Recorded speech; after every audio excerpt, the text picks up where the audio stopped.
Le vainqueur, l'enfant mâle, c'est Christ, avec une phalange prise dans l'Église et enlevé jusqu'au trône avant la tribulation. Apocalypse 3:10, Apocalypse 21. Qu'est-ce qui occupe la place suprême?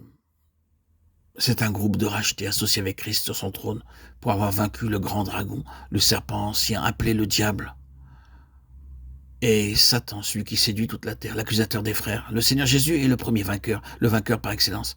Et ce que nous avons ici, c'est une phalange de croyants qui est devenue une avec lui et qui partage son trône. Peut-être vous imaginez-vous en présence d'un tel langage que Dieu éprouve de grandes difficultés à réaliser ce triomphe? Non, pas du tout. S'il voulait trancher ce problème du haut de son infini, il anéantirait d'un souffle tous les obstacles. Mais c'est par l'organe de l'homme qu'il a voulu arriver à ses fins, par l'homme et pour l'homme. Et cela représente une terrible bataille. Vous voyez ce que nous avons ici?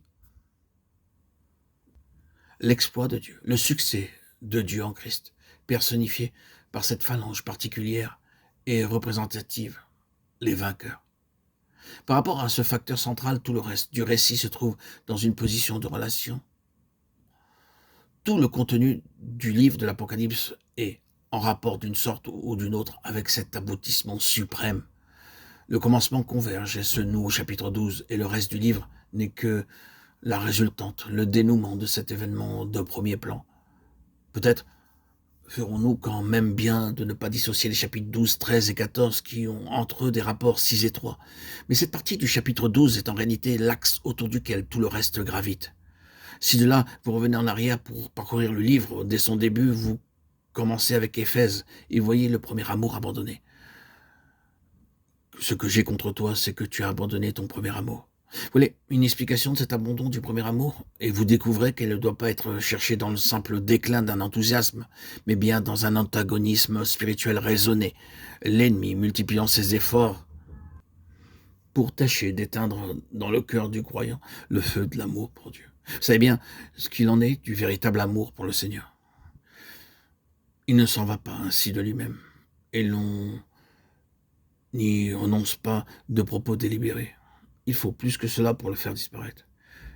Il ne succombe que sous une pression extérieure, adversité, lutte, découragement, tactique d'épuisement, savamment calculé par l'adversaire, pour ne rien dire de ses insinuations et de ses trompe-l'œil sans nombre.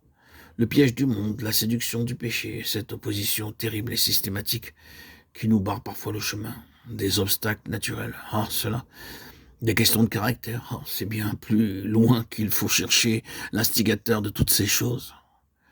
C'est contre le trône de Dieu qu'elles sont dirigées, contre cet objectif suprême qui est maintenant devant nous. C'est le subterfuge de Balaam, conduisant à l'impudicité spirituelle. C'est la doctrine des Nicolaïtes. C'est la femme Jézabel, la fausse prophétesse. C'est l'apparence de la vie, sans la réalité, la simple profession de foi, sans rien derrière. Ce sont les protestations de ceux qui se disent juifs et ne le sont pas, mais sont une synagogue de Satan. C'est enfin la tiédeur de la Odyssée. Toutes ces choses représentent les différentes avenues, les voies d'accès par lesquelles l'ennemi a cherché à entrer pour détruire le témoignage. C'est le chandelier qui est le témoignage. Ces églises représentent pour l'époque et pour les localités en cause le témoignage de Dieu sur la terre. Et tous ces ferments travaillent ensemble à sa destruction, à son étouffement, son annihilation. Dieu jette son appel pour le maintien de son témoignage. Et toutes ces choses se liguent pour mettre en échec sa continuité et empêcher qu'il n'atteigne sa fin, qui est le trône. Aussi, voyons-nous qu'ils ont vaincu à cause du sang de l'agneau et à cause de la parole de leur témoignage. Ils ont gardé le témoignage de Jésus, ces vainqueurs. Voyez-vous comment toutes ces choses se tiennent?